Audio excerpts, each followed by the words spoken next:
Hey guys, before we dive into this lesson, I just wanted to give you a heads up about how we transitioned off the Facebook group onto the Rotary Swing community page. And we just started it this week, and there are a lot of posts. So if you haven't been checking out on this, you're missing out on a ton of stuff. And then there are hundreds and hundreds of comments in here. So please take a chance to dive in here. I just posted a video of my swing. You guys were asking for some slow-mo versions of my swing, so here's a clip of one from last week. So I'm talking through things. I'm sharing a bunch of different clips and things on the Facebook group, or excuse me, on the RotarySwing community group. We're off the Facebook group now. So for those of you who don't have Facebook access or don't want to be on Facebook, I totally understand. So that's why we created this. So you can come in here and ask any questions, get help with your swing, more videos of my swing, other swings, lots of tour pros, lots of discussion, all kinds of great stuff on here. It's a great new video on pressure shift. If you're not familiar with understanding how and when exactly the weight shift or the pressure shift occurs in the swing, I just did a really posted a quick, cool video of Mickey Wright. So go to RotarySwing.com/feed. It's for members only, of course. But if you've got any questions about your swing, whatever, you're going to get help from certified instructors, from other members. So please take a look in there, and I'll put the link down in the description down below. But now let's dive into the lesson. This lesson today is super important because it's something I see many of you struggling with, who, many members here have posted the videos of their swing to get questions answered, but a lot of things that I see the most common struggles with, I'm going to answer in this video of how do you take those slow motion drills and you transfer to the golf course so that when you're playing and practicing, everything starts to click. So that's what we're going to cover in this lesson. So make sure you watch to the end because it's really going to help your game. I can hear you. How are you? I'm doing great. How are you? Perfect. Thank you. You have a great guy. I'm I'm good by Craig. I'm very satisfied with him. He's a great guy. He gets a lot of compliments like that. Trust me. He's a great dude. I just thought that it would make sense, perhaps every 3 months, that you take a look at it. I think you're the guy who invented all this stuff. Yeah, exactly. Craig's been with me. Guy. Yeah, Craig's been with me for a long time now. I actually taught him when he played professionally. He played professionally for like a decade. So I've known him for, 10, 12 years at least. So he's a great guy. But let me, I did your online lesson last night. And like I said, the stuff that you've done with Craig, obviously to go from a 14 handicap to a 4 is awesome. And the stuff that you're doing, I can obviously see that you guys have been working on mechanics. You've got really, really good mechanics. The thing that I want to, reiterate that I mentioned in your lesson is just starting to make things more natural. That's really key when you start doing things, when you're trying to get these little, these nuances of positions and things that are unfamiliar and new. And we spend a lot of time getting those. And once you have them, the trick is that most people don't make this jump from starting to add speed. They get kind of stuck trying to perfect everything. And of course, the swing happens so fast. And that's really the point that I really am trying to drive home is that, yes, if you're taking the club all over the place and your body's way out of position, you can't just swing fast and it's going to work, right? You have to put in the work to see what's going on. But then you really got to challenge your brain and start moving fast and start getting things to break down at pace, because the way that the muscles load and stretch is very different when you're doing something slow compared to how they would load and stretch dynamically very quickly. So that was really the biggest thing that I saw in your swing, because everything else looks really, really good. Did you have any questions about just the lesson before we dive in? Oh, no, just it was a big one for me. I trained about 2 hours today. And, oh, you did? The key was left knee. If the left knee rotates to the right, then I have problem to start earlier in the backswing. If I let it there, I first thought that I would be deep enough in the backswing, but it isn't the case. It was fast. I have a launch monitor. Before if I did it correctly, really, I could speed it up since I'm rotary 200 miles an hour, but then the right arm comes in. When I did it clean, I always was about 80 miles per hour. And today, through this, it was easily 86, and I did nothing. Just by starting earlier the downswing, but it was a tough one. At first, the right arm came in, it collapsed a little bit. It was really a tough one. The key feeling for me was not to rotate the left knee inside in the backswing. Then I could start earlier. Perfect. So you got a huge boost of speed really fast just by moving quicker. But one of the things that you mentioned there is important. You know, you talked about it. If this left knee comes in quite a bit, it's kind of hard to get everything going back. And that's when you would feel that right arm take over, because your hips are out of position. They can't help get everything going back around. So they're late, we call it. And then your brain's going to do something to produce speed. And that right arm is always available, right? So it's going to add on a little too soon and fire from the top. And then that makes this knee even worse, because now your lower body starts to brace and stabilize itself instead of clear. And so then you kind of compound the problem. But it's amazing, you know, you're very perceptive that you caught on to that. What you'll find, like you said, you know, you were worried when you started picking up pace that you wouldn't get deep enough in your swing. But what you realize is those muscles will stretch. They will move much quicker, and they will stretch more than you realize. This is the biggest thing that I see when people are working on a backswing position. One, they're gonna need to let this left knee come in because you're tight, you're stiff, you're moving slow. So if you don't, you can't go back very far. So then you start kind of building this into your swing, and all of a sudden you can't realize why you can't get your hips open, right? So it's important to understand that when you're drilling, like even backswing stuff, I always tell my students to kind of only go like 2/3 of the way back where you're checking your arms, and realize that when you do this for real, they're going to travel that much further back. Your hands are always going to keep going, and you can't stop that, and you don't want to.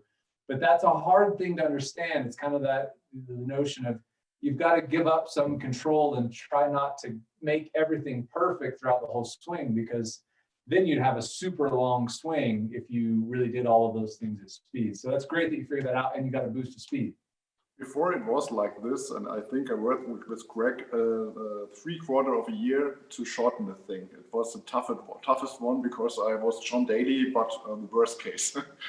And now if I'm a little bit too long in the backswing, still I get a little bit flippy. But I think the course is the backswing. If I don't overswing, and that's not much overswing, it's a little bit, but it causes me to have a little worse impact position and get a little bit flippy. That's normal. That's not unusual at all. You'll see the modern tour player really has a much more compact swing than guys in the 60s, 70s, 80s, even 90s. There's been a big transition just for control. The game is a lot different now. And so you don't see these nice, big, long, fluid, languid swings like we used to see all the time. Those are pretty much gone the way of the dinosaur. And part of the reason for that is there's just a better understanding of biomechanics and the way that these muscles, everything used to be taught so much by feel and ball flight. Back in the days when I first started teaching back in, 1994, everything was done by feel. We didn't have cameras. It was all done just by what you saw with the naked eye. And having a long, languid swing was kind of nice for me because I could see more stuff going on. But when somebody had a short swing, like, oh my gosh, it was over before I could realize what happened. But nowadays, we understand that we can still produce the power and the speed with control and increased control with a more compact movement. And so what you saw when you got a little long, it doesn't take much for your body just to get a little bit out of position and something to kind of want to make up for that. And then all of a sudden you got a little scoop or something at the bottom. So understand that stuff's totally normal, and it just will encourage you to kind of keep focusing on staying relaxed but moving quick. Because when you do that, you'll make a compact swing but have your muscles loaded up much sooner in the swing. Okay. Cool. So why don't you? Oh, sorry. Go ahead. What should I do? What do you want to see a swing or something like that, or? Yeah. I mean, obviously, since I did your lesson last night right before this, I kind of know what's going on, and we've already kind of discussed the majority of it. So that's the biggest thing that I would want to kind of keep seeing is that you keep working to, obviously you still always need to make a full turn. Otherwise, if you don't, your arms are going to get pretty dominant in the swing. You won't be able to use much of your body. But yeah, let's see kind of what you're doing now as you're trying to do what I mentioned in the lessons last night. Okay, I have a foam ball and 8-iron inside Perfect. here. That's perfect. Look what you see. Oops.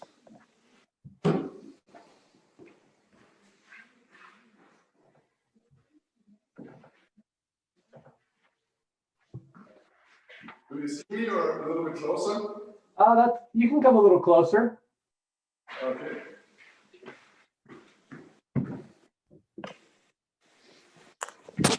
Oh, you're falling down. Sorry. It's the iPad. Oh, gotcha. Yeah, no problem. Yeah, that's perfect. Better? Yeah, that's perfect. Okay. A little bit warm up first. Okay.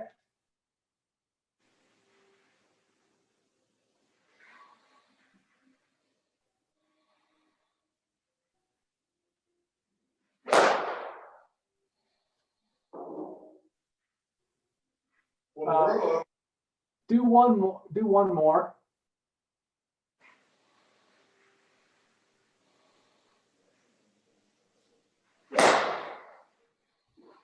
Okay. Let's take a look at that. I recorded that. I don't think that was good one, but that's okay. That's live. Yeah, it'll be fine for what we're trying to do. Okay, you see my screen okay there? Yeah, it's perfect. Thank you.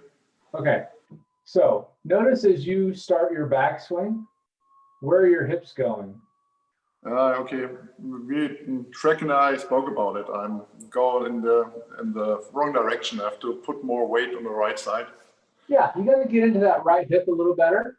And so this is again where doing things really slow, you can control the movement really well, and it's very easy to kind of get everything to move correctly.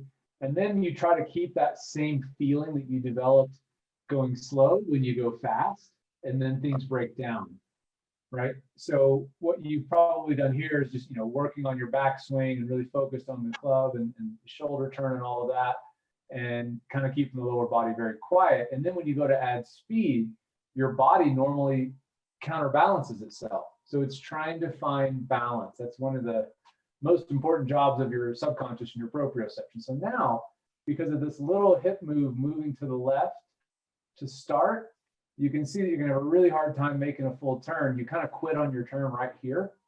Yes. Unless you're Gumby, you're super flexible, it's going to be very hard to make a big turn. So you just have to finish the swing by lifting your arms. You see that? Yes, yes. And Nearly reverse. Okay.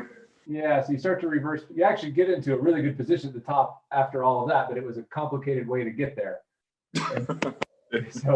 So just by getting into that right hip is kind of like an initial cue, and it has to happen really quick, right? So in the backswing, as you're doing this, I used to do a little trick where I would lift my right heel and then stomp it into the ground. It's just a simple cue that you can do really quickly to get your weight over there, get your pressure over there to help you get enough load into that right side that you can make a good turn. And then as we come down, the lower body is a little out of position because of how we went back. The left knee kind of gets sucked back in because you actually kind of moved it out away, toward the target. The left knee kind of moved out toward the target to start back. And that left knee needs to come in a little bit. It doesn't need to point. I think I tried to let it there. Okay. Yeah, so it actually gets into a great spot here, but at this point, it should be going back to the left already, right? So yes. It just kind of moved back into position, but now it's late and the timing is off. So now as you start down, everything's just going to be a little bit off, and you're going to try to push pretty hard off that right leg just to try and get the hips out of the way. And then, we're just kind of, we're stuck and jammed up. So long story short, we just want to do a little, start getting in the habit of getting into this right leg a little bit better and doing it immediately. So as I mentioned, a really simple cue. I used to just lift my right heel a little bit. Sometimes I would lift it a lot when I'm practicing just to exaggerate it, but just to help me get over there. But also because you can kind of control the tempo of your swing that way. If you kind of are slow and lackadaisical with it, you know, it's going to be kind of syrupy. But you can lift that heel and stomp it really quick and get these muscles to activate. So literally like stomp it into the ground, because then you activate that glute and hamstring. And now you'll see as I do this and begin to shift over here, my left knee gets brought back in, right? So instead of kind of doing this during the backswing, it's just lift the heel, stomp, let this knee come in, let this foot get light, and then get over there. Okay.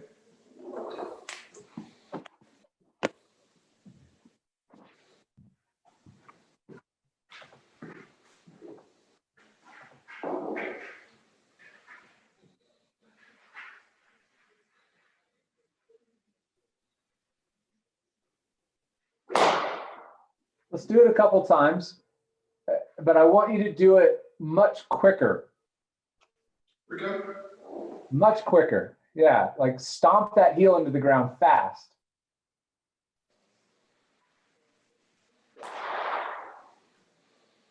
Okay, so that was a little bit quicker. I want you to show me how quickly you can push that heel into the ground.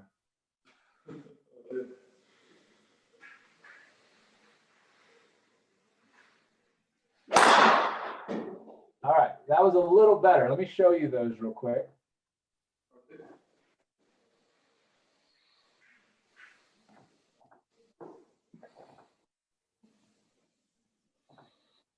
And at first, I'm going to play this back at speed so you can see it. I'm training a lot outdoors. I think I'm so fast as indoors. I'm not outdoors, I think. Yeah. I swing terribly indoors on the launch mount. I have to see the ball flight and all that stuff. It's hard for me to practice indoors too. Okay, so I'm going to play this. This is the first one. Okay, I'm going to play it back at full speed, and you watch your right heel. Did you see that? Yes. What did that look like to you? I'm getting no weight there. Yeah, not really getting much pressure over there. And just look at how slow it is. It's like you're trying, like you got a sore heel and you're trying not to hurt it. Okay. All right, it's really slow and delicate. And then the second one was about the same. And then the third one you did a little bit better. Let me move that back. All right, so this is the last one. That was a little quicker, but you can see that as you did this, just moving a little bit quicker, your weight moves to the right. Yes. Right? So just that one little tweak, you're already in a much better position at the top. You've made a much bigger turn already, and your lower body looks way, way better. Now we have a little bit of an overswing here, right? Because you know, you just once you start moving quick, your brain is now trying to keep up with like, okay, well, now that I have all this extra pressure on the right side, I can make this nice big turn. I'm going to keep going, right? It feels awesome. So you just kind of overcooked it there. And so everything's a little out of whack. But the long story short is your lower body was a lot better going back by just getting a little bit quicker. The first one was really delicate and slow. And when you do that, these muscles are going to have tension in them. They just, you can't avoid it, right? So if you've got a lot of pressure that's moving slow, then the muscles can't respond very quickly. And so that's why as you kind of did it slow and you had a hard time, your arms, because they can move so much faster than your hips can, they want to fire soon, right? So what we're trying to do is wake up your nervous system a little bit so it can start moving fast, right? Like this is quick. This is what I want you to feel when you're making your backswing, not this, right? Because that's where your speed is. Think about, you know, like using these force plates. When we look at the pressure that's created on here, and I've experimented with this for months, actually probably a year now, of tinkering with what produces speed, how I can create the highest speeds with using with the data that I see in the ground force, in the force plates. And without question, if I move kind of slow and heavy, and it's all relative, right? Like I'm still moving much quicker than you are. But for me, moving slow and heavy, the ground forces that I create are relatively low. But even though I have like all my mass on this side, I'm not creating that much force, right? It's like I can only really create the force that whatever my body weight is, 165 pounds. But when I go to jump, just by doing quickness and getting ready on my toes, being ready to move, the forces multiply. I can double my force, but it really isn't this heavy, slow movement. It's quick. It's like a jump, right? And when you start waking up your body to be able to move quickly like that, you'll create more forces from the ground, but it will feel like less effort, right? You're moving faster, but it's not this heavy, controlled, strong movement. I always tell people it's not power that you want in the swing, it's speed. And so when you start to kind of think about this way, I want you to start to trigger your swing with this quick stomp and like get ready to go back the other way. Because if you don't get your lower body moving that quick, it'll never get out of the way in time because your hands and arms will overtake everything. And then also, as you're not really able to shift back your pressure back to the lead side very quickly, you'll keep over swinging because you're like, oh, I have weight over here so I can turn more. And now I want to get my arms loaded up, right? So the big focus for you is just quickness. It's starting to move fast between your feet so that you can get all your pressure shifted back over to that lead side and start tightening things up. But it will feel strange at first, right? Because you're going to feel out of sequence and out of sorts because you've been working so hard to get all these positions down, which you've done a great job with. But now it's time to move quick. Because if I do slowly, overswing is I don't think about it, but a long time I never moved that fast as in this lesson. And it's crazy how much I overswing, because if I do it normally, I swing back very slow. There's no overswing, there's no problem. I feel if when the left arm gets parallel to the ground, and this is my trigger point not to swing anymore. But if I speed it up like now, tough. Exactly. And that's really the important thing for getting your swing to really gel, and all of the work that you and Craig have put in is now getting the glue that holds all this stuff together is pace. And I think part of the problem, looking at your swing in the mirror and going really slow, like you said, you can't overswing. Like there's no way you're getting your arms up here unless you do something crazy. So now that you're just aware of it and you recognize that, you just got to realize that prioritizing getting your quickness back is where your club head speed is going to come from. And it won't take work, If you watch tour players and you put up a video of any good ball striker out there today, you can take like some of the shorter swinging guys like Tony Finau and John Rahm, who have really short but very powerful swings, but their pace is so fast. I mean, if you put your swing up against theirs and you just try put them on TV and just watch it, put it on your iPad and try to watch them and swing at the same pace, you'll be finishing your backswing and they'll be in their follow through. Okay. And it's not because of the club head speed, it's because how quickly they're moving their bodies. And that's how they're able to produce speed with really short swings, is they move very, very fast. And that's what you need to do. Though in the backswing, I have to actuate the lower body, that I get the feeling for the quickness there. Because of this, you want that I make it step faster and so on, that I get the feeling for quickness in the lower body, if I understood it right. Yeah, exactly. That's going to be the thing that you got to wake up, right? Because the lower body, it's really easy because we get fixated on the club positions in our arms in relationship to our upper torso, because that's what's moving the club and that's what we're focusing, that's what hits the ball. So we tend to really focus when we're practicing the kind of our upper bodies, and the lower body is just kind of like there to support the upper body. But when you go to actually swing, your lower body's got to be moving wicked fast in order just to get out of the way and keep up with how fast the arms can move. So it's kind of a catch-22. You have to do these movements in the mirror and slow at first to get awareness of what your body's doing, where the club's going. But then at the same point, you can't neglect that this is going to have to move fast at some point or another, or your swing, you may look beautiful in the mirror, And then when you go to fast, you're going to be long and out of sorts. So Well, yes. on the course, it will fall apart because of this. It's much better if I do it slowly, if I swing about 82 miles an hour on the course, and that's okay for a 7-iron for me, then it don't breaks apart. But if I want to go faster, it breaks apart, definitely. Exactly. And it's not because you're, the swing plane path, all of that stuff is bad. It has nothing to do with it, right? It's that stuff gets bad or may go out of whack because your lower body is just stuck. It's too heavy, it's too slow.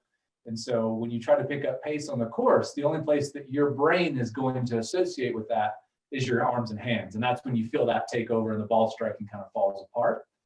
So if you speed up the club, you got to speed up the body to match. So what should I practice? Speed, just to make it faster, and watch that I don't overswing, or what would be the homework for me? What do they say?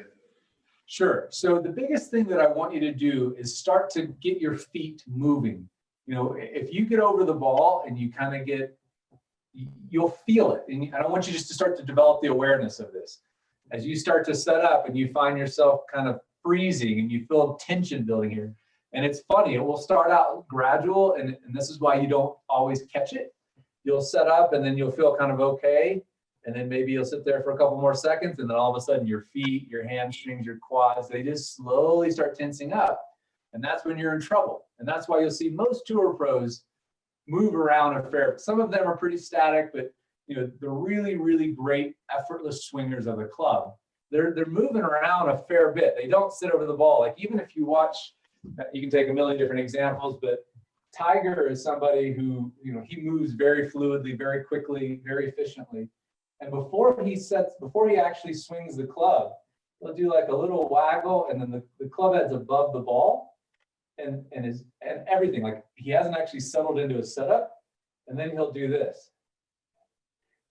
And he lowers the club, and then he pulls the trigger. So he's actually still sitting up out of his posture. Because as soon as you get over there, this is really a loaded athletic position. But like a shortstop in baseball, they don't just sit there, right? Because then when they're asked to move, they can't. So as you're setting up to the ball, don't make it too complicated. Like, I got to move really fast. Give yourself the opportunity to be athletic and move fast. So give yourself a couple waggles so you're staying nice and loose. And then before when you get ready to pull the trigger, stay up out of your posture. As soon as you set that club down, go. Don't get there and get frozen over it, and then you won't be able to move. So it's not a matter of like, I got to do these 5 different drills. It's just freeing yourself up, being aware of your weight moving. And then when you get up over the ball, don't try to go through the checklist of all your swing thoughts. You can't play golf like that. You have to be able to move very quickly, and your conscious level of thinking can't keep up with all of the stuff that's happening in the swing. So people always ask me, like, what do you think over the ball? Like, I'm trying to think absolutely nothing. Like, I'm trying to I've already done my work away from the golf course, and when I'm setting up to the ball, like I'm ready to go. I have to move athletically. So if you do that, you won't have to worry about perfecting every single little thing. You'll realize that a lot of these things will start to fall into place for you automatically. And then again, use that little trigger just because it's a good thing to kind of feel, that foot waking up and putting that heel down. And then the same thing on the left. And it's a good drill to if your lower body's kind of asleep, to lift the right heel to start to swing and stomp it. And in the backswing, the left heel, it's okay to let it come up as you're practicing this, and then stomp it really fast. And then all of a sudden, you've done full pressure shift. Like I've shifted 100% of my pressure very, very fast. And if this happens fast, then my arms and hands can move fast, and my swing won't be a wreck. Okay, perfect. Makes sense? Yeah, it makes perfect sense. If I understood it, if I do it slowly, I think I have the components. The swing is very consistent if I do this. And now, if I understood you right, I have to get speed to it. And I think if I do it, often I will overswing, but I have to get a feeling to the lower body, and then it will less happen, or something like that. Yeah, exactly. You'll be surprised at how much your swing will change just by the pace at how much you move your lower body, the quickness that you move your lower body. So you'll expect some things to feel different and look different, but it should get more compact as your arms are no longer kind of dominating everything. Your body, your lower body is kind of participating in the show now. And then you should be able to very quickly pick up a lot more club head speed. You should be able to get into the 90s pretty quickly and easily just by moving fast. It'll feel strange, it'll feel a little crazy at first, but you'll be able to get there very quick. I'm a little bit surprised with the slow movement I sent you. I'm already at 90 miles per hour. If I do it like this, that's crazy. I don't know where I will end up, because I realized today the swings were better I did here, but it was new. It was a complete strange feeling. It was at a very low, easy swing, which would normally be 80, 78. It was immediately 86, 87, doing nothing, really nothing. But it was a tough thing. So I was very surprised that I overswung. That's crazy. But I think if I do it that fast, it's not uncommon, I think. Or do you see that often? All the time. All the time. Yeah. And it's just because, again, you've been practicing, moving your arms to this position or whatever, checking it in the mirror, checking on video. But to do that, the muscles that you have to activate, a lot of these actually have to be relaxed in the swing. So for instance, if you're working on your backswing and just going up to here, your shoulders have to kind of tense up to elevate your arms and pick up the club. But in a real swing with speed, you're trying to use the momentum to move your arms up so that the shoulders can relax, so the arms can shallow out. But if you're tense practicing this all the time and that feels normal to you, then as you go to swing, your brain is like, well, I know I need to feel that same tension that I do when I go slow. So you keep lifting your arms up and you keep feeling that and chasing that feeling until you feel loaded up. And that's the devastating thing about just doing slow motion stuff and not challenging yourself to move fast, because the swing absolutely will change. If you watch, one of the things I think, if you watch much golf on TV, watch any good ball striker, like if they're working on something to get before they, if they have a routine, a practice routine before they hit a ball or whatever, you'll watch them do drills and they'll look kind of exaggerated, right? Like it'll look like something pretty crazy, nothing like their real swing.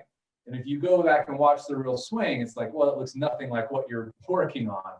And that's really common because they shouldn't necessarily look the same. Like Tiger likes to feel like his chest and arms move through together, but of course his arms are releasing like crazy. It's a feel and real thing. So the slow motion stuff, critical at first, but then you have to pick up that pace and start evaluating feel and real as things will change as you add pace.